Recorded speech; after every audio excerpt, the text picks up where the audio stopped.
So hear me out. This is simple and easy animation that you can achieve. And this effect is popular all over the internet. And to achieve this effect, you need to watch this video till the end without any skip. So let's start. Let's hop into After Effects and add your videos into the composition. After adding your video into composition, then duplicate your video. So in my video, I need to remove the background. If in future, if I need any other background, I add it. So I head to rotor brush tool and select it, then double click the footage where I need to do rotor brush. Now start selecting the object, zoom in for more defined selection and hit the spacebar on the keyboard. Now it start tracking. Once tracking is complete, then hit the freeze option, and it will also take time. It's totally depend on your PC performance. When the tracking is done, if you want to add another background, then add it. In my case, I think I don't need another background, so I scale up the rotor brush object. For me, it's okay to increase the size of rotor brush footage and add the camera blur to background footage. Now the main thing started.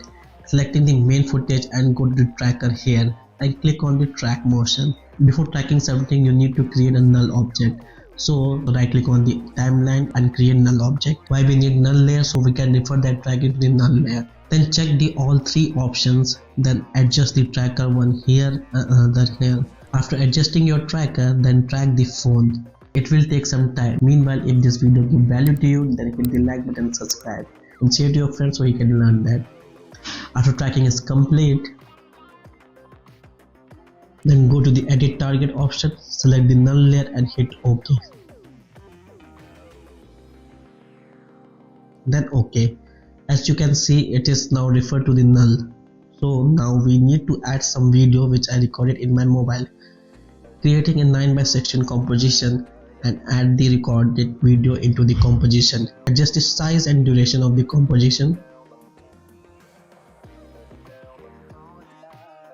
and create another composition and add the second recording. Then after doing all this, drag the one composition into the main composition and make it to the 3D layer. Adjust the position and size of the footage. Drag another one, adjust the footage same as we did in the previous composition. After adjusting all the things, then parent these two compositions to the null layer. And let's see what is happening. You can saw that wherever the mobile motion is happening, the same motion happens to the footage. Now you need to do the pop-up animation. Create a keyframe in the scale in both the composition and adjust the timing here and adjust the timing, and here you could see the animation.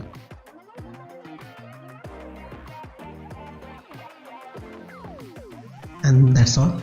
Bye bye guys.